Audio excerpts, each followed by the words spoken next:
some of the contribution are under here.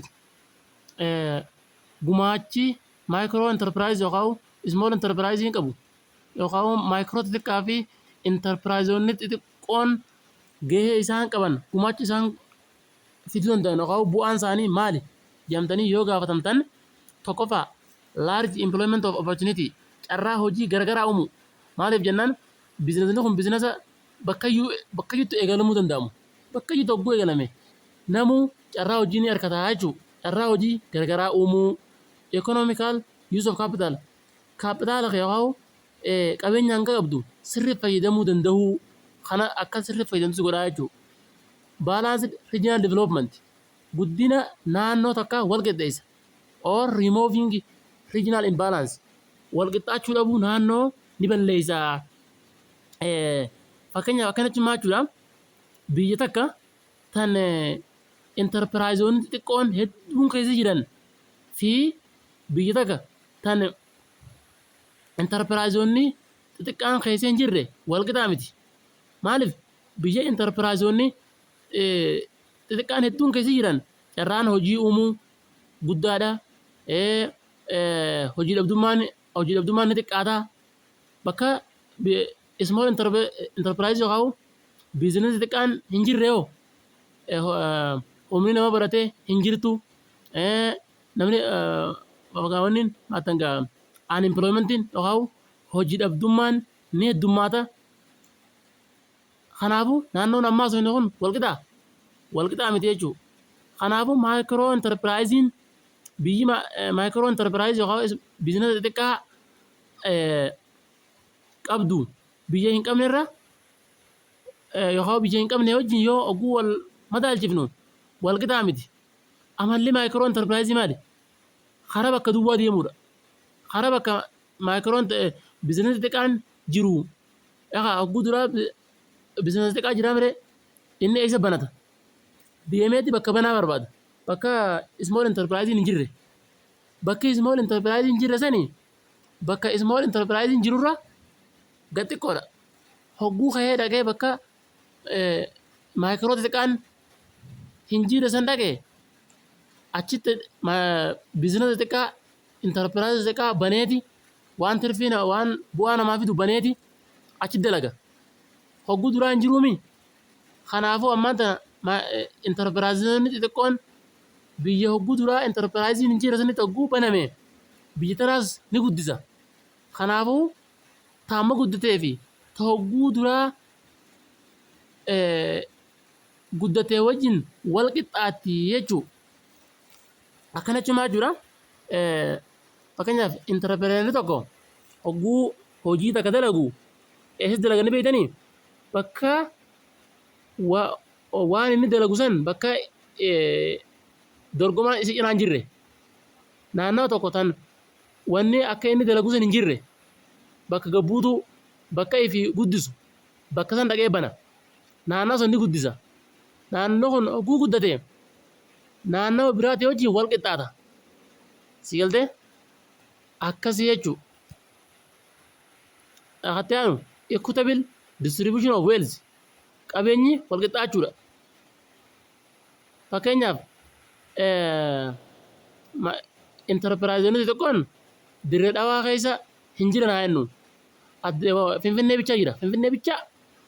Finfinneerraa warri hojii dalagu dirree dhawaan bakka banaadha. Dhaqnee dalagan jedhanii dirree dhawaa dhufanii biizinasa xixiqqoo hogguu dalagan dirree dhawaa illee guddatte dirree dhawaa fi Finfinneen wal qixxaatti jechuudha. Maaliif? Sababaa maayikiroo xixiqqaatiin. Si galtee fakkeenyaaf hojiin hedduun warshaaleen hedduun Finfinneedha yoo baname akkasumas Finfinnee tana hedduu yoo jiraate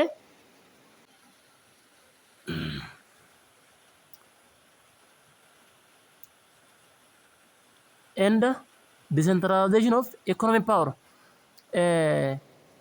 cimeenyi diinagdeedhaa giddu waleessa akka godhatu akka jechuun maachuu bakka takka guddattee bakki biraa akka guddachuu hin dhabne يخاو بكتك قدنا دينك خطة بكتك أكا دوبت نفني خلنا ما قدا نبليسا هايشو مالف مايكرو انتربرايزين بزنس دي كون بكيو يجراتي بكون دينو نقدتي أبيني بكون بيجسني بيجلامين سني هندنو والكت هذا سيلده خناجو بيجي ما بزنس تكان نجري بيجي بزنس تكان جرو ولا تقومتي بيجي بزنس وري بزنس تكان لغو هدو يرو هدو قدولا خنجر ما فعلا خناتيجو dispersal over wide area amas business تكان كون مايكرو تكان كون بك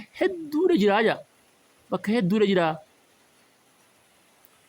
higher standard of living ji yelde akkata jiruu fi jireenya hawaasaa ol kaasaa yelde namu hojii xixiqqoo irraa haasee oguu dalage lakkuma maayikiroo haa ismal enterpiraayizii maayikiroo xixiqqaa hojii xixiqqoo tana osuma takka jee aa baa jee eegaluuti hara maali dhaga higher standard of living hara jiruu gaarii jiruu bareedduu jiraachuu danda'a jechuudha. Kanaafuu jiruu gaarii akka jiraattuufis gahee ni taphataa jechuudha. Maaliin biizinasii xixiqqaan yookaan maayikiroo xixiqqoon mobilization of local resources or symbol of national identity. Mobilization of local resources resource yookaan qabeenya naannoo keetii gabayaaf dhiyeessu yookaan qilleensa baasu or symbol of national identity ammallee asxaa biyyattiiti akkana jechuun maal jechuudha yookaan mobilization of local resources goon fakkeenyaaf albuunni tokko kan naannoo kee jiru naannoo kee jira albuunni kun osuma albuunni kun sibira taa'uuti nis beelooytanii nis rakkatanii naannoo san sababaa maayikiroo enterpiraayiziin hin jirreef hojii irra dalaguun waan hin jirreef dhaqee gaamma local resource haa qabeenya naannoo keessatti mire albuunni kun hogguu irratti hojjetame albuuda kana haateeti gabayaa dhiyeessita gabayaa addunyaatiif sigaltee gabayaa addunyaatiif yeroo dhiyeessitu qabeenya kee kana sochoofte jaama jechuudha. Qabeenya kee duraan taa'u jiru kana hojii irratti eegaltee hogguu sochooftee qabeenya kee san sochaa'e jaama kaa'u sochii eegalee qabeenya kee san sochii hogguu eegalu kara biyya alaa deema biyya alaa hogguu deeme biyyi ta'e eenyummaa keet mul'isaa jechuudha. Innovative and productive or simple technology innovative jechuun ammallee argannoo haaree nama ta'a. Maaliif inni nu jalqabaate waan ta'eef argannoo fi end productive oomisha akka wanti takka bu'aa qabaatu productive jechuun bu'aa qabaachuu oomishni keessan bu'aa qabaatu godha or simple technology xixiqqoo fayyadaman small enterprising business xixiqqoon teknoolojii xixiqqoo fayyadama teknoolojii xixiqqoo fayyadameeti humna namaa hedduu if keessa hammataa. Oomishaa fi oomishtummaa keetis yookaan bu'aa qabeessummaa ol kaasaa. Kabira less dependency on foreign capital. Qabeenya biyya alaa irratti hin hirkatu. Siiltee qabeenya biyya alaa irratti hin hirkatu inni. Qabeenya biyya alaa irratti hirkachuunsaa xiqqaadha. Or export promotion beeksisa qabeenya promotion of self employment ammallee maaliif nama kakaasa promotion jechuun if ni guddisa maal guddisa self employment akka namni ifii hojii uumachuu danda'u nama kakaasa or kareefus maal jenne export promotion ammallee maal nama kakaasa akka biyyattii keessaa gara biyya alaatti waa erguu dandeenyu nama kakaasaa export promotion jechuun akkas jechuudha. kan biraa protection of environment naannoo keenya eega maaliif naannoonni kun naannoo keetiimi naannoo kee ati guura dalayde atuu hin miitu jechuudha si galtee fakkeenyaaf naannoo shaakisoo sooressi Alamuddin jedhamu albuudaan baasee naannoo shaakisoo dhaqee amma dura namni beeka naannoo shaakisoo dureessi kun biyya arabaatii dhufe naannoo shaakisoo albuudaan baasee hogguu dhaqu meeshaan ittiin albuuda baasan kun qilleensa achirraa ba'u lammiilee naannoo sanii yookaan jiraataa naannoo sanii hedduu miidhe sigaltee qilleensa illee jijjiiree namni bakka sanatti dhalatu hangammaa naafa qaamni isaa naafa ta'eeti dhalachuu jira kanaafuu namichi kun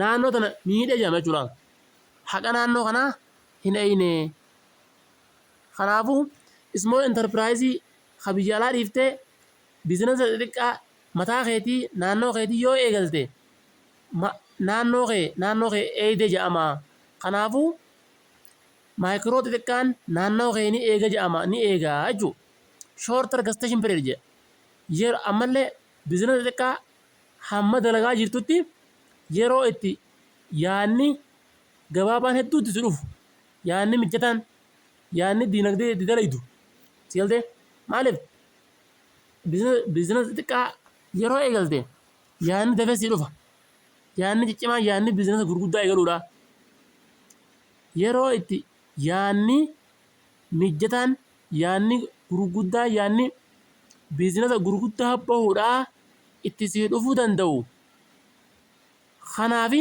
karaa saaqaa jechuudha si galtee facilitate development of large scale enterprise honola facilitate karaa banaja dhiyeessii taaf maaliif development of large scale enterprise gurguddoodhaaf honola akkuma karee fannisanitti karaa banaa ati biizinasa xiqqaa tokko yeroo eegalte biizinasa xiqqaa tokko aliif jettee hogguu eegaltu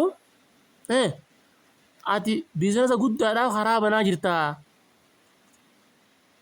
jechuu akkana jechuun maaliif ati biizinasa xiqqaa eegalte jechuun biizinasa guddaarra ga'uun kee waan hafa qabne jechuu kabiraa individual test akka beekamu and personality service tajaajila namummaa si galtee tajaajila namummaa kanaafis karaa banaa jechuu kana kun ammaa hangimmaa sonii kun maal jedhama gahee biizinasii xixiqqaan yookaan small enterprising gahee inni qabu haasoynee xixiqqoo afur classification of micro and small enterprise jedha qoqqoodamiinsaa fi maayikiroo xixiqqaa fi enterpiraayizii xixiqqoo amma adda qoqqoonna amma kana addaan qoqqoonna eenyutu maayikiroo enterpiraayiziidhaa fi eenyutu small enterpiraayiziidha maal irratti hundoofni akka adda qoqqoonnu sun ilaallaa jechuudha tokkoffaa in case of manufacturing enterprise amma gaa akkaataa enterpiraayizoonni tokko waatti oomisha irra dhaabannee oomisha manufacturing jechuun waa oomishuu jechuudha akkaataa enterpiraayiziin tokko waa itti oomishu achirra dhaabannee maal jennaan manufacturing enterprise kan waa oomishu construction waa kan waa'ee meeshaa jaaramiinsaa in the mining ammallee enterprise kan albuuda hanga kanatti adda qooduu dandeenya jechuudha. Laal manufacturing jechuun wanni ta'a warshaa kanneen akka warshaa fa'aa keessaa mataa warra indaastirii. Construction ammoo warshaa kan akka simintooti. Simintoo manaa. Miningiin kan wanniti albuudaati. Amma gaa akkaataa isaan enterpiraayiziin tokko waa oomishuu danda'u irra dhaabbannee manufacturing enterprise, construction enterprise jechuun jechuudha. Tokko maal jaa micro enterprise, micro xixiqqaa kan jennuun micro xixiqqaa kan jennuun is a one in which an investment in plant and the machinery total asset does not exceed birri 100,000, yeah, and operate with five people including the owner.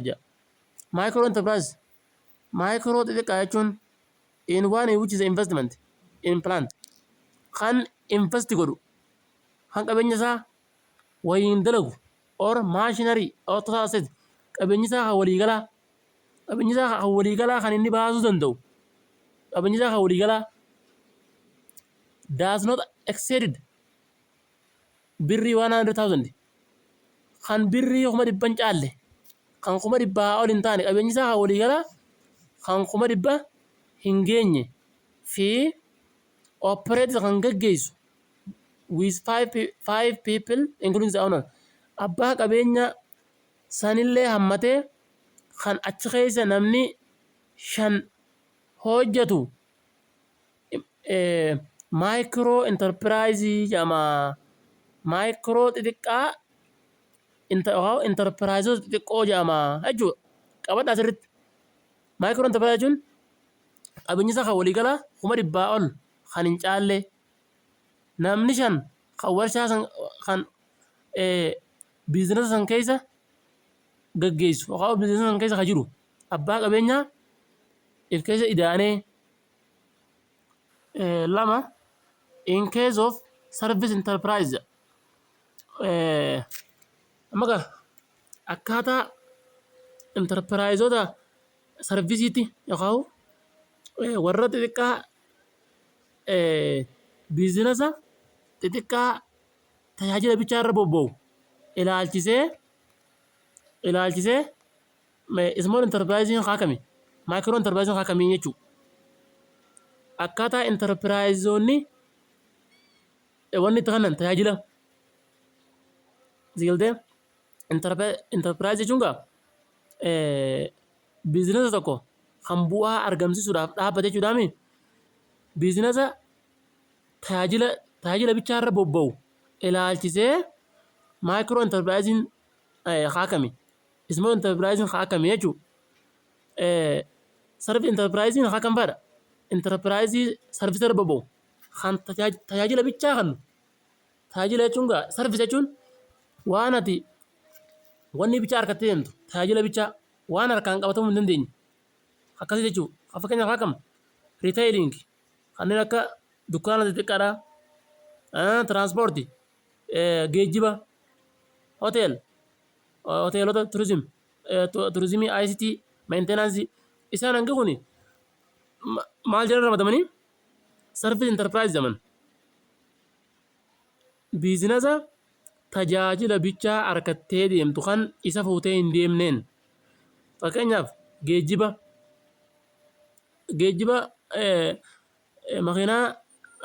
makiinaa namaa seentee Harar irraa kaatee Dirree Dhawaa gurayte service harkattee yaama malee makiinaa fuutee hin deemtuun. Siigaltee hoteela halkan imaltu osoo deemtu hoteela gortee siree gubulte siruma san bulta malee siree san fuutee hin deemtuun.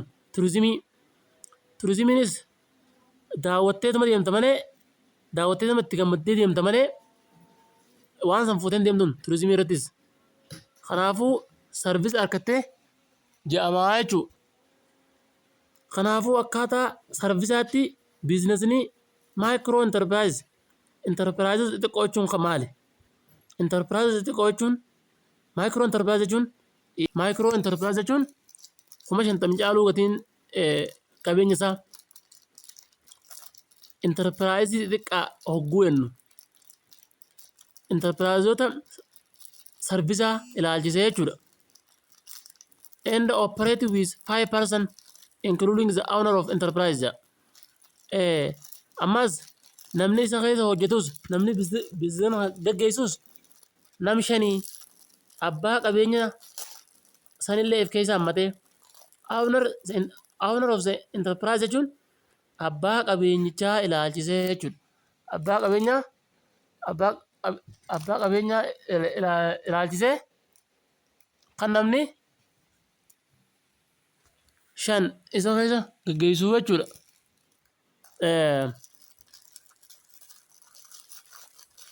Kana jechuun maal jechuudha? Maayikiroo enterpiraayizii jechuun kanaa jechuudha. Akkaataa kamitti enterpiraayizii sarvisaa ilaalchisee jechuudha. Ammas small enterpiraayizii jira ammas. Small enterpiraayiziin akkaataa enterpiraayizii sarvisaatti enterpiraayizii xixiqqoo jechuun is a one which total asset is value qabeenya isaa kan waliigalaa or a paid up capital of birri 100,000 kan qabeenya isaa kan waliigalaa kan birriidhaan hogguu shallagamu 100,000 hanga miliyoona takka tuqaa 5 hin caallee jidduu hogguu ta'e operates jechuun warreen biizinasa kana olii gad oofu jechuudha. Warreen enterpiraayizii kana olii gad oofu nama 6 hanga 30 jidduu hogguu ta'e inni kun maal jedhama? Small enterpiraayizii jedhama jechuudha. Kanaafuu kanaa jechuudha. Ammas jala waamee dubbanne waa lama gurguddoo qoqqooddaa maayikiroo enterpiraayizii fi small enterpiraayiziiti. Maayikiroo xixiqqaa fi enterpiraayizii xixiqqoo yaaltee bakka lama qoonne akkaataa isaan waa oomishuu danda'an irratti bakka lama qoonne in case of manufacturing enterprise fi in case of service enterprise. In case of manufacturing enterprise yoo jenne enterprise yookaan biizinasa waa oomishu yaaltee biizinasa waa oomishuu danda'u ilaalchisee biizinasni waa oomishuu danda'u oomisha irra bobba'u kan maashina qabaatee maashinaan waa godhuu danda'u san kan faadha kan ilaalchisee ammoo in case of service enterprise enterprise tajaajila yookaan biizinasa tajaajila bichaa kennu kanatti waan san fuutee harkaan fuutee hin deemneen kanarra dhaabbannee bakka lama qoonnee jechuudha. Kanaafuu qajeelatti waliin fakkaatu jechuudha. Sirriitti adda baasuun isirra jiraata jechuudha. Kan biraa amma gahee isaati. Small business failure and success factor jedha. Gahee oguu hin dhugaa milkaa'ina isaatii jechuudha. Sababaa milkaa'ina isaatii fi sababaa khasaaraa isaa. Business xiqqaan kun oguu maal godhe khasaaraa oguu maal godhe milkaa'aa. Small business failure factor sababoota business xixiqqoo khasaaraatti fidan. Sababbiin maali? What is a business failure? Maali khasaaraan businessaa? Even so, business owners launch their ventures with the best intention. Even so, business owners abbaan biizinesaa launch jechuun eegalu their venture biizinesa isaa kana eegalullee yookaan abbootiin biizinesa isaanii kana haanillee eegalanii venture jechuun waan takka bu'aa siif iddoo jechuudha. Biizinesa jechuudha bakka biizinesa jechuudha. With the best intention yaada gaariidhaan ertee niin durooma jee best intention jechuun yaada hamilee gaariidhaan abbootiin qabeenya takka biizinesa tokko hamilee gaariidhaan eegalanillee and work long yeroo hedduu halkanii guyyaa hojjetanis hard hours zaaleertu and some business and invitably fail numa khasaaraa yookaan haruma kufaa ade duunenda Brad Street financial research firm duunii fi Brad Street warri jedhamu financial research firm qorannoo warshaa maallaqaati isaan warra gartee qorannoo godhu qorannoo warshaa irratti warra godhu warshaan tokko faayinaansii isaa maallaqa isaa akkamitti hoogganuu qabaa irratti riisarchii godhan isaan hanga kuni. Define ibsan jedhe business failure as a business that close as a result of either jedhe.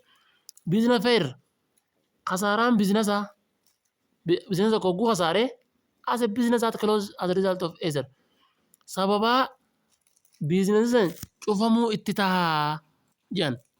Yaa biizinasa tokko hogguu kasaaree nama cufamure yookaan qofiinsi biizinasa waa lamaatu sababaa waa lamaatiif biizinasa tokko kasaaraa jedhan. Jedhee lamaan kun akkana jedhe ibsa. Waa sababaa waa lamaatiif biizinasa tokko kasaaruu danda'a. Eega failure ta'e booda achi booda maal ta'a close ta'a.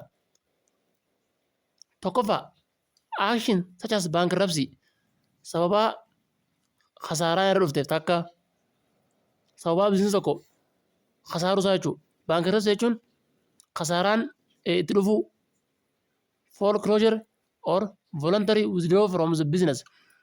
Yookaan biraa ammas biizinasa fedhuma isaatiin gadhiisee bahu with financial loss to creditor. Biizinasni inni qabu san liqiidhaan waan duraa dhumeef yookaan liqii waan dhumeef fedhumaan dhiisee bahu. Kanneen akkanaa kun biizinasni tokko akka cufamuuf karaa saaqaa. Gaa'u biizinasni tokko akka cufamuuf sababa ta'a. A court action amma gaa murteen mana murtiidha. Such as receivership or taken over involuntary osoo inni hin fedhin irraa fuudhu fedhii malee manni murtiidhaa biizinasa kana akka malee to'attee yeeni manni murtii yoo irraa fuudhe or reorganization or receiving protection from creditors eegumsa nama isa kana liqeesseef yookaan qabeenya namaa to'attee jedhamee hogguu irraa fuudhame fedhii isaa malee hogguu irraa fuudhame ajaja mana murtiitiin biizinasni kun cufamaa jechuudha. Sababaa kanaatiif cufamuu danda'a jechuudha biizinasni tokko. Sababaa kanaatiif cufamuu danda'a jechuudha. Sigaltee tokko kasaaruu fedhiidhaan dhiisee deemuu manni ajaja mana murtiitiin osoo inni hin fedhin irraa fuudhuu kana jechuudha. Cause of failure business cause of business failure jedha. Sababaa kasaaraa biizinasa tokko akka kasaaruuf waan sababa ta'u tokko choosing the business that is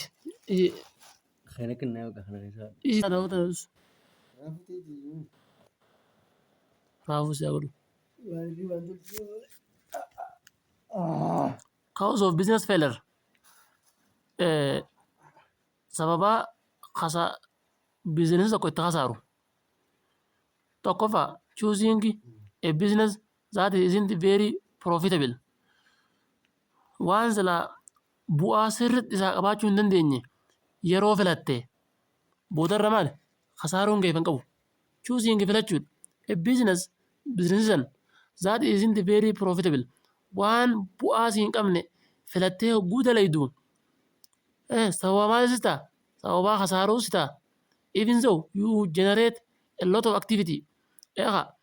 Waan duraanuu bu'aa si hin qabne filattee niin dalagattee even though you generate a lot of activity waa hedduu yookaan dalagaa yeroo hedduu dalaydus the profits never materialize to the extent necessary to sustain an ongoing company. The profits bu'aan never materialize bu'aa firii qabu siin dhufu inuma bu'aan firii qabu hin argattu. Materialize jechuun firii jechuudha waan firii qabu. Bu'aan firii qabu siin dhufuu hin danda'u to extent necessary waan biizinasa babal'isuudhaaf to sustain an ongoing akka biizinasa if danda'a ta'e itti fufuuf bu'aan ferii qabu inuma sii dhufuu hin danda'u. Duraanii biizinasa bu'aa hin qabne laaltee filatte waan ta'eef.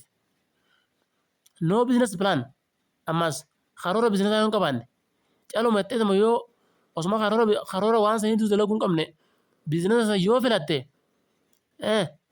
filatte kunis maal si geessisuu danda'a? Business failure. Akka biizinasni san khasaaru si duraa godhaa. Kan biraa ammas maali? Inadequate cash reserves.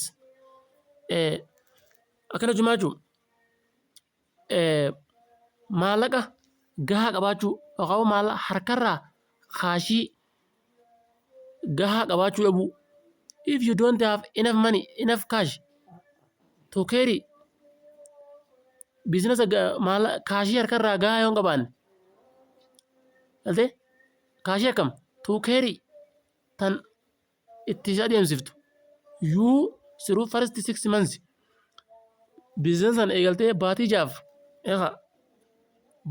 waan itti business eegaltu yoo hin qabaanne business gahaa also before business starts making money osoo business hin eegalle maallaqa birrii gahaa yoo duratti hin qabaanne your prospect for success are not good. Milkaa'ina gaarii hin ta'u jechuudha. Kaashii gahaa qabaachuu qabda hanga tokko.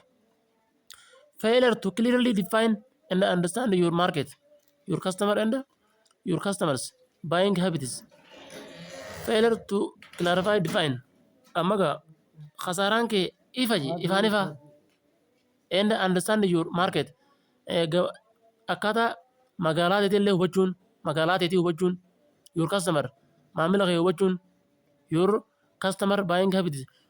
Amala nama yeroo hedduu maamila kee kan yeroo hedduu sirraa bituun sirritti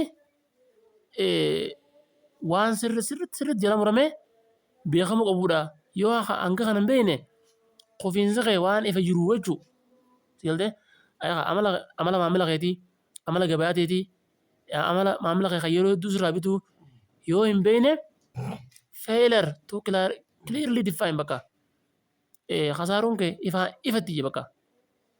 Who are your customer? Eenyu maamila kee? How are you going to reach them? Akkamitti waan hojjetan isaan biraan geessa? Is your product or service seasonal? Is your product oomishni kee or service tajaajilli kee seasonal? Kanuma yerooti. Wanti tokko tan yeroo hojjetamtuu fi tan yeroo dheeraa hojjetamtu adda addaa miree kana jechuudha. Failure to price your product or service correctly. Amma gaa failure khasaaruudha je to price your product. Gatii oomisha keetii khasaaras geessitu. Haa service correctly. Tajaajila keetii. Oomishni kee gatiin isaa gaafa dura eegaltu maal ta'uu qaba? Gatiin oomisha keetii tan gaafa dura eegaltu tan biizinasa kee dura eegaltu ol kaa'uu hin qabu. Maaliif? Maamila kee hawwachuudhaaf gatii san gabbuusuu qabda. Gatii tarsiimoo gatii gaafa dura biizinasa eegaltu tarsiimoo akkam qabaachuu qabda? Gatii gabbuusuu hanga maamila horatutti hanga oomishni keessan beekamaa ta'utti. Kanaafuu gatii oomishaa beekuu dhabuunis bifa sirriitiin beekuu dhabuunis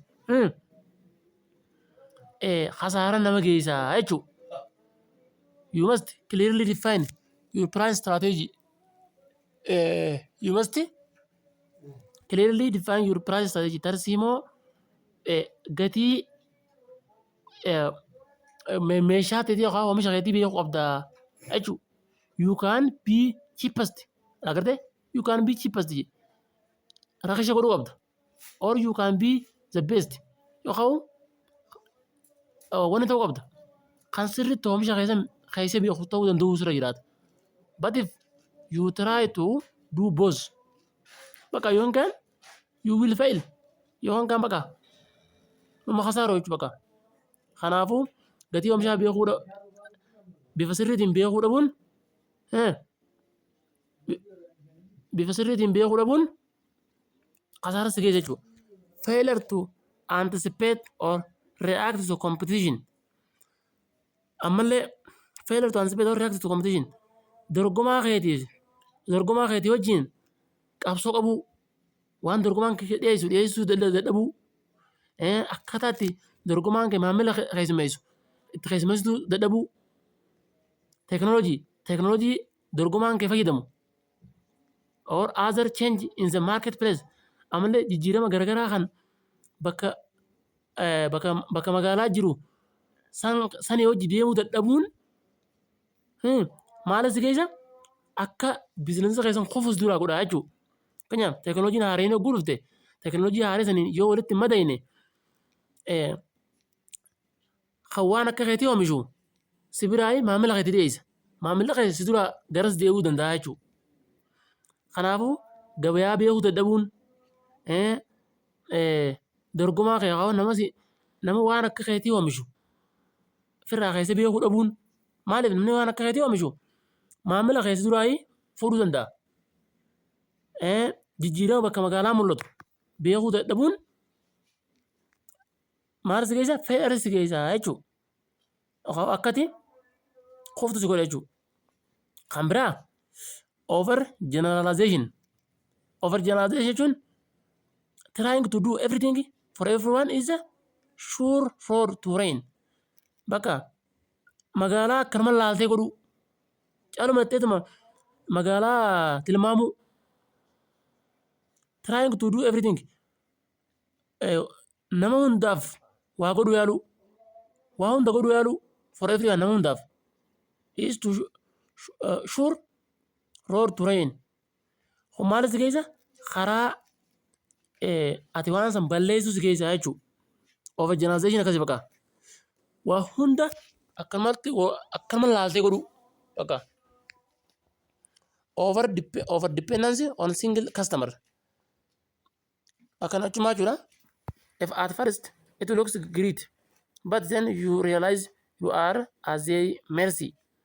Over dependency on single customer jechuun maamiluma tokkorratti hirkachuu kan maamila hedduun qabaanne maamiluma tokkorra hirkachuu kunilleen waan biizinasa kee miidhuurraayi.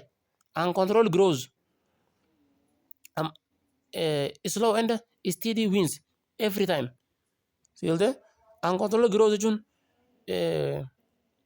guddina to'annaa hin qabne guddina yeroo hin qabne guddina suuta deemu steady win every time kan yeroo hedduu moomutti hin dhiyaanne kunis akka tokkoftu si godha. Guddina kam dependable kan yeroo hedduu bakka biraatti hirkattu kan hirkan predictable growth is vastly superior to sport and jump to in value. Kanaafuu kabaraa adda makamuu beektaa an amatan kanatti hangana niin guddadha amatan kanatti hangana niin guddadha. Kanaafuu guddina kee beekuu sirra jiraataa jechuudha. Guddina kee beekuu sirra jiraataa. Believing you can do everything yourself. Waan dalaytu hunda matuma keetii itti amantee dalaguu. Waan dalaytu hunda matuma keetii itti himtee dalaguu. Akkana jechuun maal jechuudha? One of the biggest challenge of entrepreneur is to let go. Challenging guddoon entrepreneuraa ifii isaatii waan kana niin dalagaa jee itti of amanee deemuudha rakkoon guddaan. Waan kana dalaguu niin danda'a jettee itti amantee deemu bakka. Believing you can do everything yourself. Amantii guddaa ofirraa qabaachuu waan dalaguu niin danda'a. Let go of attitude. Ilaalcha akkam ilaalcha waaniin dalaguu deemu sana bakka niin gahaa niin danda'a. Ilaalcha jechuun amantii guutuu ofirraa qabaachuu. Ilaalcha sana akkam attitude jechuudha ilaalcha jechuudha. Akkam that you must have hands on control of all aspects of your business.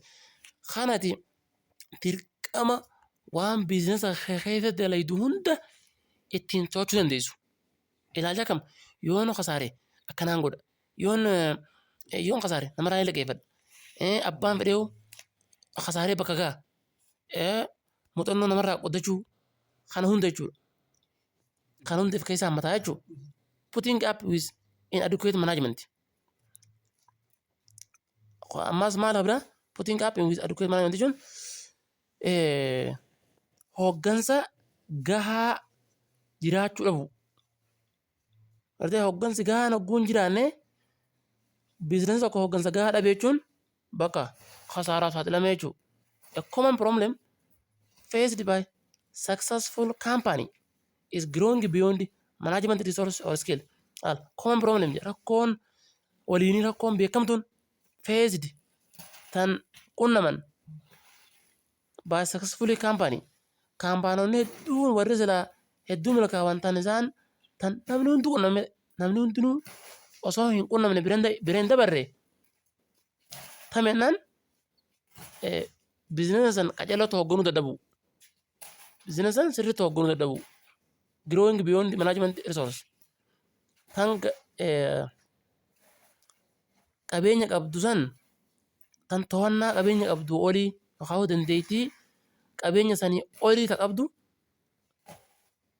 san yookaan hooggansa gahaa tan dandeettii sanii olii qabaachuu dhabuun maal si geessa? Kasaaraan nama geessa jechuudha. Kan biraa ammas bad location bakka hin taane yoo jiraatte bad location jechuun bakka namni nuu asirraa hin binne dhayitee siitu bakka hin taane filate waan ta'eef kasaaraa sirra dhufa.